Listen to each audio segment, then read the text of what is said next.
আলহামদুলিল্লাহ যে আল্লাহ রাব্বুল আলামিন আমাদেরকে আজ এই জান্নাতের বাগানের মধ্যে যিনি কথা বলবার শুনবার তৌফিক দান করেছেন, এই জন্য সকলে অন্তরস্থল থেকে কালিমার শুকর আদায় করে আলহামদুলিল্লাহ। লক্ষ এবং কোটি গুণ দরুদ এবং সালাম পেশ করি আল্লাহর মহান মুহাম্মদ আরবি, যাকে সৃষ্টি না করলে আল্লাহ আসমান জমিন আমাদেরকেও সৃষ্টি করা হইতো না। ওই নবীর ভালোবাসায়, ওই নবীর মুহাব্বতে শুকর করে সাল্লাল্লাহু আলাইহি ওয়াসাল্লাম। সম্মানিত হাজিরিন, আমরা যে জায়গার মধ্যে বসলাম, এই জায়গার দাম আল্লাহর কাছে অনেক বেশি। রাসূল সাল্লাল্লাহু আলাইহি ওয়াসাল্লাম বলেন, যারা দ্বীনি মজলিসের মধ্যে বসলো তারা জান্নাতের মধ্যে বসলো। বলেন না সুবহানাল্লাহ। আর যারা এই দ্বীনি মজলিসের মধ্যে বসে, রহমতের ফেরেশতারা তাদেরকে চতুর্দিক থেকে বেষ্টন করে না। বলেন না সুবহানাল্লাহ। এই জন্য আল্লাহ রাসূলের হাদিস অবশ্যই সত্য। আজ থেকে 1400 বছর আগে রাসূলুল্লাহ বলেছেন, যারা এই দ্বীনি মজলিসের মধ্যে বসার জন্য বাড়ি থেকে বের হয়, আল্লাহ তার প্রত্যেকটি কদমের বিনিময় একটি করে কবিরা সগীরা গুনাহ আল্লাহ মাফ করবে। বলেন না সুবহানাল্লাহ। প্রত্যেকটি কদমের বিনিময়ে আল্লাহকে নেক দান করে, আর একটি করে মর্যাদা তার আমলনামার মধ্যে আল্লাহ বৃদ্ধি করে দেয়। এই জন্য আপনার দাম আমার দাম অনেক বেশি। কারণ আপনার মতো আমার মতো অনেক ভাইরা এখনো বাড়ি ঘরে দোকানপাটে অযথা সময় নষ্ট করতেছে, গুনার মধ্যে সময় ব্যয় করতেছে। সম্মানিত হাজিরিন, আমি ওই দিকে যাইতেছি না। অল্প সময়ের মধ্যে আমি আমার আলোচনা শেষ করব। আপনাদের সম্মুখে কোরআন এবং হাদিসের আলোকে পর্দা সংক্রান্ত কিছু কথা বলার চেষ্টা করবো। ওমা তৌফিক ইল্লা বিল্লাহ। দেখবেন, আল্লাহ রাব্বুল আলামিন যেমনি ভাবে নামাজ ফরজ করেছেন, হজ ফরজ করেছেন, যাকাত দেওয়া ফরজ করেছেন, ঠিক তেমনি ভাবে আল্লাহর একটি ফরজ বিধান হলো পর্দা করা। বলেন না ঠিক কিনা?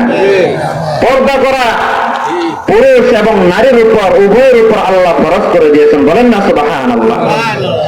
আল্লাহ রাব্বুল আলামিন সূরাতুল মুমিনুনের 29 নম্বর আয়াতের মধ্যে বলেন, وَقُلْ لِلْمُؤْمِنِينَ يَغُضُّوا مِنْ أَبْصَارِهِمْ وَيَحْفَظُوا فُرُوجَهُمْ ذَلِكَ أَزْكَىٰ لَهُمْ إِنَّ اللَّهَ خَبِيرٌ بِمَا يَصْنَعُونَ। আল্লাহু আকবার। আল্লাহ রাব্বুল আলামিন সূরা মুমিনুনের 29 নম্বর আয়াতের মধ্যে ঘোষণা করতেছেন, আল্লাহ বলেন, হে নবী, আপনি মুমিনদেরকে বলিলেন তারা যেন ইয়াগুদ্দু মিন আবসারিহিম, তারা যেন তাদের চক্ষুকে হেফাজত করে। বলেন না সুবহানাল্লাহ। আল্লাহ নির্দেশ দিতেছেন, হে মুমিনরা, তোমরা যেন তোমাদের চোখকে গুনাহ থেকে হেফাজত করো। তারপর অংশে বলতেছেন, ওয়ায়াহফাযু ফুরুজাহুম, তোমরা তোমাদের লজ্জা স্থানের হেফাজত করবে। আল্লাহ বলেন, হে আমার বান্দারা, হে মুমিন বান্দারা, তোমরা যদি তোমার চোখের হেফাজত করতে পারো, লজ্জা স্থানের হেফাজত করতে পারো, তাহলে জেনে রাখো, ইন যালিকা আযকা লাহুম, তুমি যে চোখের গুনাহ করবে না, লজ্জা স্থানের গুনাহ করবে না, এই কারণে আল্লাহ তোমার আত্মাকে পবিত্র রাখবেন। বলেন না সুবহানাল্লাহ। কোন ব্যক্তি যদি চায় নিজের আত্মাকে সংশোধন করতে, কোন ব্যক্তি যদি চায় নিজের আত্মাকে ভালো রাখতে, তাহলে তার জন্য অবশ্যই চোখকে গুনাহ থেকে বাঁচাতে হবে।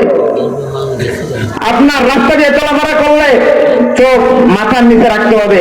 যখন আল্লাহ মানুষের যৌবন দিয়েছে, পাশাপাশি যৌবন মিটানোর জন্য সুন্নত তরিকা দিবার সাজুরের ব্যবস্থা করেছেন, কিন্তু আপনার যৌবন যদি আপনার ভালো কাজে ব্যয় না করে গুনার কাজে ব্যয় করেন, এই গুনার কাজে ব্যয় করার কারণে আল্লাহর কাছে আপনাকে জবাবদিহির কাঠগড়ায় দাঁড়াতে হবে। এই জন্য আল্লাহ রাব্বুল আলামিন মুমিনদেরকে লক্ষ্য করে দুইটি কাজ করতে সম্বোধন করলেন, হে আমার মুমিন বান্দারা, তোমরা যখন কোন বেগানা মহিলা দেখবে, তুমি দেখবে না। তুমি যদি আমি আল্লাহর ভয়ে বেগানা মহিলার দিকে না তাকিয়ে চোখকে নিচে রাখো, এর বদৌলতে আমি আল্লাহ তোমার গুনাহকে মাফ করে দেব। বলেন না সুবহানাল্লাহ। আরেকটা হলো, কোন ব্যক্তি যদি দেখা যায় তার তার মনের মধ্যে খারাপ ধারণা আসলো, কিন্তু সে খারাপ ধারণা বাস্তবায়ন না করে আল্লাহর ভয়ে খারাপ কাজ থেকে ফিরে আসে, এর বদৌলতে আল্লাহ তার আমলনামার মধ্যে নেকি দিবে এবং তার গুনাহকে আল্লাহ মাফ করে দেবে। বলেন না সুবহানাল্লাহ। তারপর আল্লাহ বলেন ইন্নাল্লাহা খাবীরুম বিমা ইয়াসনাউন। আল্লাহ বলেন হে আমার বান্দারা, তোমরা যাই কিছু করো আমি আল্লাহ সব কিছুতেই অবগত। বলেন না সুবহানাল্লাহ। আপনারে বলুন, আমরা যাই কিছু করি না কেন, যদি দুনিয়ার কোনো মানুষ না দেখে কে? আল্লাহ। অবশ্যই আমরা যখন গুনাহ থেকে বাঁচবো, গুনাহ থেকে পরহেজ করব, তখন আপনার আমার আত্মাটা পরিষ্কার হবে। যখন আপনি আত্মা পরিষ্কার আত্মা নিয়ে কবরে যাইতে দেরি, আপনার জান্নাতে দিতে দেরি হবে না। বলেন না সুবহানাল্লাহ। রাসূল বলেন যদি আমার কোন উম্মত শেষ জামানার মধ্যে দুইটি জিনিসের গ্যারান্টি দিবে, আমি রাসূল তাকে জান্নাতে নেওয়ার জন্য গ্যারান্টি দিব। বলেন না সুবহানাল্লাহ। সাহাবাগণ জিজ্ঞাসা করল, ইয়া রাসূলুল্লাহ, ইয়া হাবিবাল্লাহ, ওই দুইটি জিনিস কি? রাসূল সাল্লাল্লাহু আলাইহি সাল্লাম বলল, হে আমার সাহাবীরা, ওই দুইটি জিনিস হলো চোখ আর লজ্জাস্থান। এমনকি জিহ্বা, লজ্জাস্থান, এই যারা এই দুইটি জিনিসের গ্যারান্টি দিতে পারবে, আমি রাসূলও তাদেরকে জান্নাতে নেওয়ার জন্য গ্যারান্টি দিয়ে দিলাম। বলেন না সুবহানাল্লাহ। এই জন্য এই দুইটি জিনিস আমাদেরকে পরশ করতে হবে। অবশ্যই গুনাহ থেকে আমাদেরকে বাঁচে থাকতে হবে। শুধু মুমিন মুসলমানদেরকে বলছে এমনটি নয়, বরং আল্লাহ বলতেছেন ওয়াকুল্লিল মুমিনাতি ইয়াগুদুনা মিন আবসারিহিন্না ওয়া ইয়াহফাযনা ফুরুজাহুন্না ওয়া লা ইউবদিনা যিনাতাহুন্না ইল্লা মা যাহারা মিনহা। তারপর আল্লাহ বলতেছেন ওয়াকুল্লিল মুমিনাতি, হে মুমিন, হে মুমিনা মহিলারা, ইয়াগুদুনা মিন আবসারিহিন্না, তোমরাও তোমাদের চক্ষুকে গুনাহ থেকে হেফাজত করো। বলেন না সুবহানাল্লাহ। ওয়া ইয়াহফাযনা ফুরুজাহুন্না, তোমরা তোমাদের লজ্জাস্থানকে হেফাজত করো। এটা কাদেরকে আল্লাহ নির্দেশ করেছেন? মহিলাদেরকে।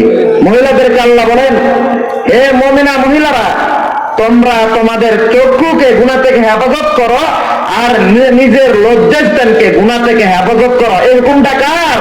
আল্লাহ। তাহলে কোন মুমিন মহিলা যদি নিজের চোখকে গুনাহ থেকে পরহেজ না করে, নিজের লজ্জাস্থানকে হেফাজত না করে, তাহলে এই দুইটি জিনিস হেফাজত না করার কারণে ওই মহিলা জাহান্নামের কাঠগড়া দাঁড়াতে হবে। ওই মহিলা জাহান্নামের মধ্যে যাওয়ার জন্য এইটাই যথেষ্ট। এই জন্য আল্লাহ আমাদেরকে আমল করার তৌফিক দান করতে বলেন আমিন। সম্মানিত হাজিরিন, আল্লাহ পরমশ বলতেছেন ওয়ালা ইউবদিনা যিনাতাহুন্না, হে মহিলারা, তোমরা তোমাদের সৌন্দর্যকে অন্য পুরুষের সামনে প্রদর্শিত করবে না। অর্থাৎ যাদেরকে দেখা দেওয়া জায়েজ নাই তাদের সাথে দেখা করবে না। তাহলে পর্দা করার হুকুম কার? আল্লাহ। আল্লাহ বলতেছেন ওয়ালা ইউবদিনা যিনাতাহুন্না, হে মহিলারা, তোমরা তোমাদের সৌন্দর্যকে অন্য পর পুরুষের সামনে প্রদর্শন করবে না।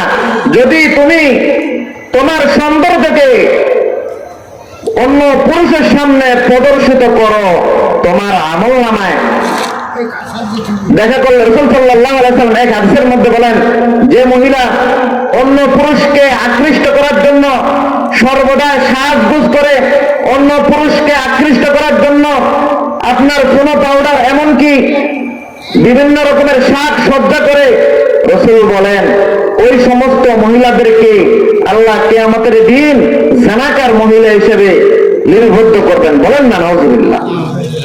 এই জন্য মহিলাদেরকে বলবো, আপনারা সাজবেন স্বামীর জন্য, কোন পর পুরুষকে আকৃষ্ট করার জন্য যদি আপনি সাজেন, আপনার উপরে আল্লাহ লানত যে দেখবে তার উপরে আল্লাহ লানত। বলেন না নাউজুবিল্লাহ।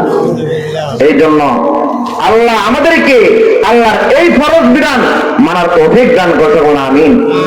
আজকে সমাজের মধ্যে এই পর্দার আয়াত না মানার কারণে, পর্দা না মানার কারণে আজকে পুরা পৃথিবীর মধ্যে ইফতিজিং, জেনা, ব্যভিচার বেড়ে যাইতেছে। বলেন না ঠিক কিনা? এই জন্য পর্দা করার প্রয়োজন আছে কি নাই? তারপরে অংশে আল্লাহ রাব্বুল আলামিন বলতেছেন ইল্লা মা যাহারা মিনহা, কিন্তু তোমরা যাদের সাথে বিবাহ করা জায়েজ নাই তাদের সাথে দেখা করতে পারবে না, যাদের সাথে জায়েজ আছে তাদের সাথে দেখা করা যাবে। এই জন্য আল্লাহ আমাদের কি পর্দার বিধান মানা তৌফিক দান করেছে, বলে আমিন। আল্লাহ রাব্বুল আলামিন সূরা মুমিনুনের 29 নম্বর আয়াতে এবং 30 নম্বর আয়াতে বিবরণ করে আমাদেরকে সম্বোধন করে দিয়েছেন, হে মুমিন পুরুষ মুমিন মহিলা দুইজনকে, পুরুষদেরকে যেমনিভাবে পর্দা রাখার জন্য হুকুম করেছেন, মুমিন মহিলাদেরকেও পর্দা রাখার জন্য হুকুম করেছেন কে? আল্লাহ। তাইলে শুধু পুরুষের জন্য পর্দা, মহিলার জন্য পর্দা না এমনটি না। মহিলার জন্য যেমনিভাবে পর্দা ফরজ, পুরুষের জন্য পর্দা কি ফরজ। এই পর্দার বিধানকে যে অস্বীকার করে তার ঈমান থাকবে না। আল্লাহ তাআলা বলেন যালিকাল কিতাবু লা রাইবা ফীহ, এই কিতাবের মধ্যে বিন্দু পরিমাণ সন্দেহ নাই। অতএব যে ব্যক্তি এই কোরআন শরীফের একটি আয়াত অথবা জের জবরকে অস্বীকার করবে তার ঈমান থাকবে। অতএব পর্দার বিধান কার? এই জমিন কার? হুকুম চলবে কার? অতএব আমরা পারিবারিক জীবনে, রাষ্ট্রীয় জীবনে চলার ক্ষেত্রে সর্বক্ষেত্রে আমরা আল্লাহর হুকুম বাস্তবায়ন করবো, বলেন না ঠিক কিনা? সম্মানিত হাজিরিন, রাসূল সাল্লাল্লাহু আলাইহি সাল্লাম বলেন 3 শ্রেণীর মানুষ জান্নাতের মধ্যে যাবে না। 1 নম্বর হলো দায়ুস। সাহাবায়ে কেরাম বলল, ইয়া রাসূলুল্লাহ, ইয়া হাবিবাল্লাহ, দায়ুস কারা? রাসূল সাল্লাল্লাহু আলাইহি সাল্লাম বলেন, দায়ুস তারা যার ছেলে মেয়ে স্ত্রী বেপরদায় চলাফেরা করে, বলেন না নাউযুবিল্লাহ। যার ছেলে মেয়ে বেপরদায় চলাফেরা করে, যদি তার স্ত্রী চলাফেরা করে সে পর্দা রাখতে বলে না, তার মেয়ে যদি চলাফেরা করে সে পর্দা রাখতে বলে না, তার ছেলে বউ যদি চলাফেরা করে বেপরদায় সে পর্দা রাখতে বলে না। এই না বলার কারণে আল্লাহ রাসূল তাদেরকে দায়ুস বলেছেন, আর দায়ুস কখনো জান্নাতে যাবে না, দায়ুসরা হলো জাহান্নামী। এই জন্য আপনারা যারা গার্জিয়ান আছেন, আপনাদের যাদের স্ত্রী আছে, আপনারা আপনাদের স্ত্রীদেরকে, বিবিদেরকে পর্দা রাখার জন্য আদেশ করবেন। যাদের মেয়ে আছে মেয়েদেরকে পর্দা রাখার জন্য বলবেন। যাদের ছেলে বউ আছে ছেলে বউদেরকে, এক কথায় আপনার পরিবারের মধ্যে যে সমস্ত মহিলারা আছে যারা বালেগ হয়েছে তাদের সকলকে পর্দা রাখার জন্য আদেশ করবেন তো ইনশাআল্লাহ। আপনি যদি আদেশ করেন তাহলে আপনি দায়ুস হবেন না, আর যদি আদেশ না করেন তাহলে আপনি দায়ুসের খাতায় আল্লাহ আপনার নাম লিখে রাখবে। এই জন্য আমাদের বলার দায়িত্ব, বলবো, যদি না মানে কিছু করার নাই। এমনও কিছু মহিলা আছে যারা তার স্বামীর অবাধ্য, স্বামীর কথা শুনে না, বলেন না ঠিক কিনা? ঠিক কিনা? এমনও কিছু মহিলারা আছে যারা স্বামীর কথা শোনে না। স্বামী যদি বলে যখন তুমি বাড়ি থেকে বের হবে পর্দা সহিত বের হবে, অথবা ঢিলা ঢোলা বোরকা পরে বের হবে, শালীন পোশাক পরে বের হবে, সে যদি তার স্বামীর কথা না মানে তার জন্য স্বামী দায়ী না। কারণ আল্লাহ কোরআনুল কারীমের মধ্যে বলেন, ওয়ালা তাযিরু ওয়াজিরাতুন ওযরা উখরা ওয়া মা কুননা মুআযযিবিনা হাত্তা নাবআসা রাসূলা। আল্লাহ বলেন কেউ কারো গুনার বোঝা বহন করবে না। অর্থাৎ তোমার বলার দায়িত্ব তুমি বলবে, যদি তোমার বলার পরে তোমার স্ত্রী, তোমার মেয়ে, তোমার ছেলে বউ, তোমার নাতি নাতকুর তোমার কথা না শুনে তাদের জবাব তারা দিবে। আপনি যদি আপনার বলার দায়িত্ব বলতে পারেন, যখন আপনাকে কবরের মধ্যে রাখা হবে তখন 3টি প্রশ্ন করা হবে, প্রত্যেকটি প্রশ্নের উত্তর আপনি দিতে পারবেন, বলেন না সুবহানাল্লাহ। যখন আল্লাহ আপনাকে জিজ্ঞাসা করবে, আমি তোমাকে একটা পরিবারের গার্জিয়ান বানিয়েছিলাম, তুমি কি তোমার হক পরিপূর্ণভাবে আদায় করেছো? তখন আপনি বুক ফুলিয়ে আল্লাহর কাছে বলতে পারবেন, আল্লাহ আমি আমার পরিবারের সকল মহিলাদেরকে, আমার ছেলে মেয়ে সকলকে আমি পর্দা রাখার জন্য হুকুম করেছি, কিন্তু তারা আমার কথা মানে নাই। তখন আল্লাহর কাছ থেকে আপনি বেঁচে যাবেন, তারা আল্লাহর আযাবের মধ্যে পতিত হবে। অতএব আপনাদের দায়িত্ব হলো বলার, মানা না মানা তাদের দায়িত্ব। যদি মানে তারা জান্নাতি, আর না মানলে জাহান্নামী। আল্লাহ আমাদেরকে প্রত্যেককে পর্দার বিধান মানার এবং বলার তৌফিক দান করে সকল আমিন। আল্লাহ রাব্বুল আলামিন কুরআনুল কারীমের মধ্যে সূরা নূরের 32 নম্বর আয়াতের মধ্যে বলেন, ওয়াকারনা ফি বুয়ুতিকুন্না ওয়ালা তাবাররাজনা তাবাররাজাল জাহিলিয়াতিল উলা। হে মহিলাগণ, তোমরা জাহিল যুগের মহিলাদের মতো বেপরদায় চলাফেরা করবে না। তোমরা যদি জাহিল যুগের মহিলাদের মতো চলাফেরা করো, তাহলে তোমাদেরকে এই বেপরদায় চলাফেরা করার কারণে আল্লাহ তোমাদেরকে এমন জাহান্নামের মধ্যে পতিত করবেন যে জাহান্নাম কখনো তুমি ধারণা করতে পারো না। আল্লাহ বলেন, ওয়াকারনা ফি বুয়ুতিকুন্না, হে নারীরা, তোমরা ঘরের মধ্যে অবস্থান করবে। যদি তোমাদের প্রয়োজন হয় তোমরা ঘর থেকে বের হইতে পারবে, কিন্তু বিনা কারণে যদি কোনো মহিলা ঘর থেকে বের হয় স্বামীর অনুমতি ছাড়া অথবা বাড়ির যে গার্জিয়ান আছে তার অনুমতি ছাড়া, বাড়ি থেকে বের হয় এমন পোশাক পরে যে পোশাক পরলে পরপুরুষ তার দিকে আকৃষ্ট হবে, অথবা বিনা কারণে বাজারে চলাফেরা করে, বিনা কারণে বিভিন্ন জায়গায় চলে যায়, বাবা মাকেও বলে না, স্বামীকেও বলে না, এমন স্ত্রী বর্তমান জামানায় আছে কিনা? রাসূল সাল্লাল্লাহু আলাইহি ওয়াসাল্লাম বলেন, যে সমস্ত মহিলারা বাড়ি থেকে তার স্বামীর অনুমতি নেয় না, তার মা বাবার অনুমতি নেয় না, অনুমতি না নিয়ে যদি বাড়ি থেকে বেপরদায় বের হয়, ওই মহিলার উপর রহমতের ফেরেশতারা বদদুয়া করতে থাকে, বলতে থাকে, আল্লাহ তার বাবা মার কথা শুনলো না, তার স্বামীর কথা শুনলো না, কারো কথা না শুনে এই মহিলাটা বাড়ি থেকে বেপরদায় বের হলো, তুমি তাকে অভিশপ্ত করো। বলেন না নাউযুবিল্লাহ। আপনারাই বলুন, ফেরেশতাদের দোয়া কবুল হবে কিনা? আমাদের দোয়া কবুল হইতেও পারে, নাও হইতে পারে, কিন্তু ফেরেশতাদের দোয়া যে কবুল হবে এর মধ্যে বিন্দু পরিমাণ সন্দেহ আছে?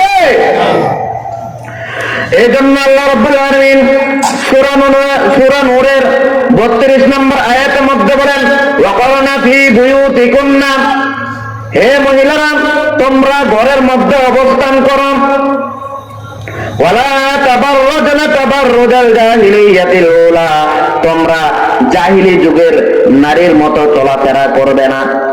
এখন প্রশ্ন আসতে পারে, জাহিলি যুগের নারীরা কিভাবে চলাফেরা করতো? রাইসুল মুফাসসিরিন হযরতে আব্দুল্লাহ ইবনে আব্বাস রাদিয়াল্লাহু তাআলা বলেন, জাহিলি যুগের নারীরা এমন ভাবে চলাফেরা করত, তাদের শরীরের অঙ্গ প্রত্যঙ্গ বোঝা যাইত। তারা পাতলা পাতলা পোশাক পরিধান করত, তাদের কোনটা উঁচা কোনটা নিচা প্রত্যেকটি অঙ্গ বোঝা যাইত। যখন তারা পোশাক পরিধান করত, বেগানা পুরুষরা তাদের দিকে হা করে তাকিয়ে থাকত। এই জন্য এই জাহিলি যুগের নারীরা ছোট ছোট পোশাক পরার কারণে, পাতলা পোশাক পরার কারণে আল্লাহ তাদেরকে ধ্বংস করে দিয়েছেন। বলেন না সুবহানাল্লাহ। তাহলে আমরা কি জাহিলি যুগের নারীর মতো চলতে চাই? এই জন্য আল্লাহ রাসূল সাল্লাল্লাহু আলাইহি সাল্লাম বলেন, হে মহিলারা, তোমরা এমন পোশাক পরিধান করবে যে পোশাক পরলে পর পুরুষ তোমার দিকে কুদৃষ্টি তাকাবে না, কুদৃষ্টিতে দেখবে না। অর্থাৎ ধোলা ঢালা শালীন পোশাক পরবে। যখন তুমি কাপড়টা কিনবে, পাতলা কাপড় কিনবে না, একটু মোটা দেখে কিনবে। যখন তুমি ওড়নাটা পরিধান করবে, পাতলা ওড়না পরিধান করবে না, মোটা ওড়নাটা পরিধান করবে। যখন তুমি বাড়ির মধ্যে থাকবে, মাথার মধ্যে কাপড় দিয়ে থাকবে। যখন তুমি বাড়ি থেকে বের হবে, তখন বোরকা পরিধান করে বের হবে। তবুও কেমন বোরকা? বর্তমান জামানা মডেলিং এর জামানা, ফ্যাশন করে টাইট ফিট আপনার বোরকা পরিধান করে। এমন বোরকা যদি কোনো মহিলা পরিধান করে, দেখা যায় তার মধ্যে আর জাহিলি যুগের নারীদের মধ্যে কোন রকম বেশকম আছে? সম্মানিত হাজিরিন, বর্তমান বোরকা একটা বর্তমান মডেলে পরিণত হয়েছে। আমরা বোরকা কি জন্য পরিধান করি? যেন আমাদের পর্দা রক্ষা হয়। আমরা বোরকা পরিধান করি কাকে রাজি খুশি করার জন্য? আল্লাহকে রাজি খুশি করার জন্য। আমরা যদি এমন বোরকা পরিধান করি টাইট ফিট, আপনার শরীরের অঙ্গ প্রত্যঙ্গ বোঝা যায় যখন আপনি হাঁটেন, এরকম বোরকা পরিধান করার থেকে না করাই ভালো। রাসূল সাল্লাল্লাহু আলাইহি সাল্লাম বলেন, যারা ঢোলা ঢালা পোশাক পরিধান করবে না, যাদের চলাফেরা জাহিলি যুগের মতো হবে, তাদের পরিণাম ভালো হবে না। সম্মানিত হাজরিন, আমি ওইদিকে যাইতেছি না। আল্লাহ রাসূল সাল্লাল্লাহু আলাইহি সাল্লাম বলেন, আল্লাহ তাআলা পুরুষের উপরও এবং মহিলার উপরও পর্দা ফরজ করেছেন। অতএব তোমরা মুমিন পুরুষ মুমিন মহিলা উভয়ে পর্দা রাখবে। তাহলে পর্দা রাখা কার হুকুম?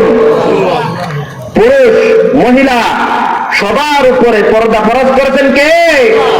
আজকে মানুষ যদি এই পর্দার বিধানটা মেনে চলতো, নিজে মানত, পরিবার পরিধান, রাষ্ট্রীয় জীবন, পারিবারিক জীবন, সর্বক্ষেত্রে যদি পর্দার বিধান মানত, তাহলে দুনিয়ার মধ্যে এত জানা ব্যবচার হইতো না। বলেন না ঠিক কিনা? দুনিয়ার মধ্যে এত ইফতিজিং হইতো না। বর্তমান জানা ব্যবচার বাড়ার একটাই কারণ বেপরদার কারণে। আপনার ধর্ষণ হওয়ার একটাই কারণ বেপরদার কারণে।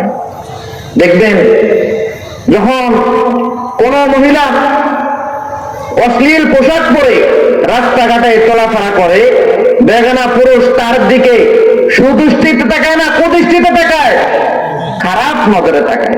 যখন তার খারাপ নজর তার উপরে পড়ে, সে টার্গেটে থাকে। এই জন্য আল্লাহ আমাদেরকে পর্দা রক্ষা করার তৌফিক দান করে সকল আমিন। রাসূল সাল্লাল্লাহু আলাইহি সাল্লামের বিবি হযরতে উম্মে মাইমুনা রাদিয়াল্লাহু তাআলা আনহা থেকে বর্ণিত, মাইমুনা রাদিয়াল্লাহু তাআলা আনহার নিকট উম্মে সালমা রাদিয়াল্লাহু তাআলা আনহা ছিলেন।